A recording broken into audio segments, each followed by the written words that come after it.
Okay, so in this lecture, we're going to now apply aromaticity to conceptual questions. The first question asks about basicity. It says pyridine, the compound on the left, is only a moderate base, while pyrrole is not basic at all. So we want to explain why. And each of these nitrogen is the same hybridization, okay? They are sp2 hybridized. The pyridine nitrogen is clearly sp2 because it has 1, 2, 3 domains. However, the pyrrole nitrogen appears to have 3 sigma bonds and a 4th domain of a lone pair. However, because that lone pair resides in a p orbital and can be delocalized around the aromatic system, that nitrogen must be sp2 hybridized to have a p orbital. So for each of these nitrogen atoms, you can visualize them as having 3 sp2 orbitals that are coplanar, and then a p orbital that is above and below that sp2 plane. Okay, so for pyrrole here, there's a lone pair in that p orbital. And for pyridine, it's participating in a pi bond with the adjacent carbon atom, and that p orbital is being occupied in this case. So if you protonate each of these to decide which one is more basic, then we're going to simply draw the conjugate acid and then analyze the stability of that acid. Pyridinium ion takes on a positive charge, and if pyrrole were to protonate a nitrogen, we would give this quaternary-like, or I should say ammonium ion.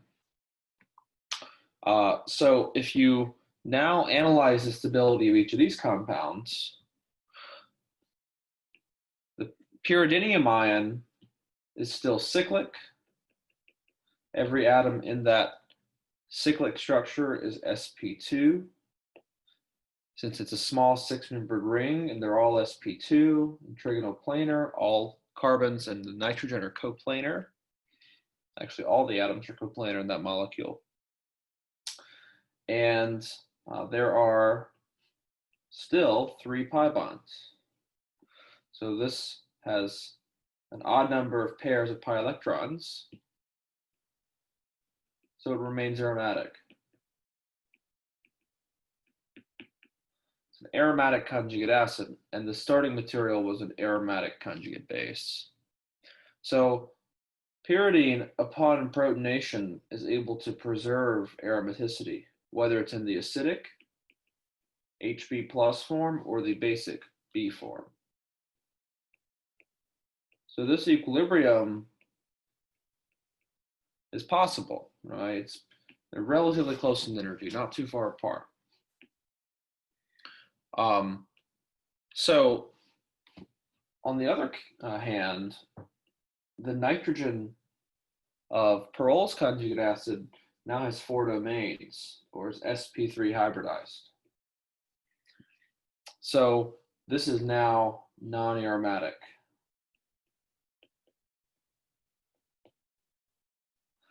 And therefore, this base, we'll call it A, makes a conjugate acid HA that's non-aromatic and therefore is less stable. Right. Forfeiting aromaticity is generally very destabilizing for the molecule. Right? Aromaticity offers about 30 kcals in energy per mole of stability. So because protonation of the nitrogen of pyrrole forfeits its aromaticity, this is going to be very poor of a base. It does not want to lose that aromatic lone pair, or I should say that lone pair that was participating in the aromatic system. So here, it has 3 pairs of pi electrons, and it's aromatic to begin, but it forfeits that upon protonation. So pyridine is more basic because it can be protonated or deprotonated. Either side of the equilibrium allows it to remain aromatic. And if you look at the electron density of pyridine, it's going to draw the compound from the side on. So each of these atoms in the ring is sp2, like we said, and has 1 p orbital. And so the pi system is made up by the parallel overlap of these continuous 6 p orbitals.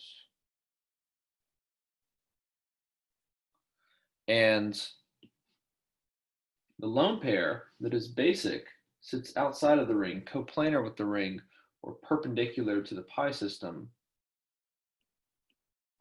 in that sp2 orbital.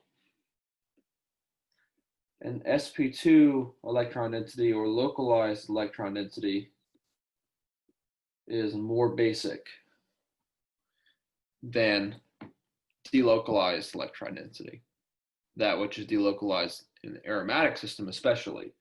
So a contrasting three-dimensional view would be the aromatic system of Pyrrole, where now the hydrogen is occupying that planar slot with the aromatic ring, and there are still all sp2 atoms, and therefore p orbital at each atom. But now you've got 6 pi electrons spread over 5 p orbitals. And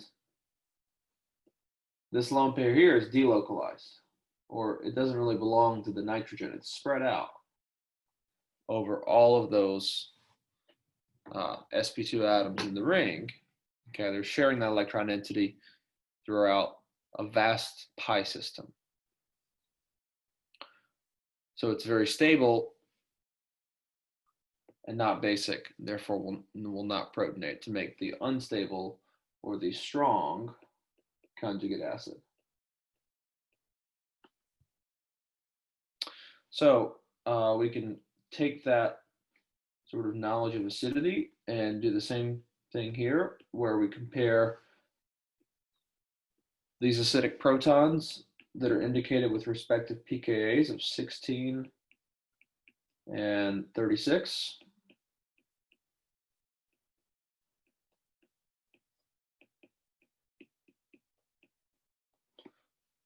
So if you analyze the conjugate base here, we'll call this one HA and HB, and we look at A minus and B minus. They are both cyclic systems. If we consider or assume them to be planar,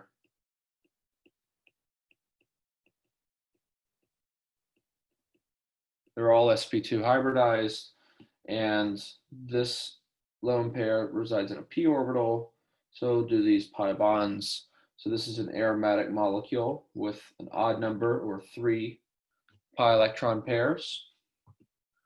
Whereas if all 7 carbons of this ring are coplanar, cycloheptatriene anion, then it's got 4 pairs. Even number of pairs is anti-aromatic.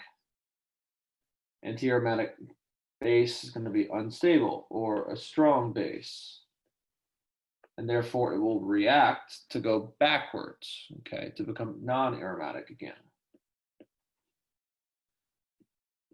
Cyclopentadiene is also non-aromatic because it has an sp3, just like the sp3 of the cycloheptatriene.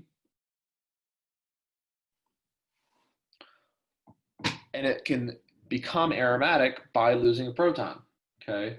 So that's why it is more acidic, or it wants to deprotonate with a greater thermodynamic driving force.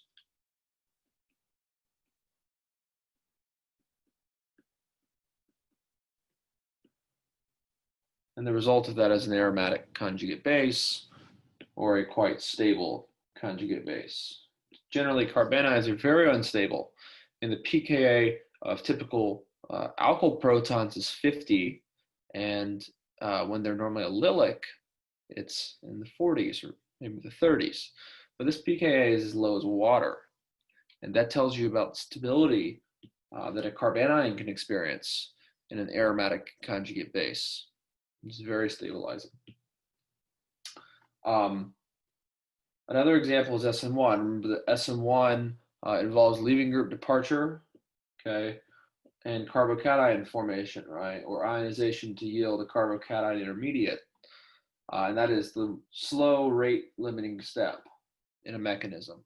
So whichever one of these is going to form that carbocation faster is the faster reaction.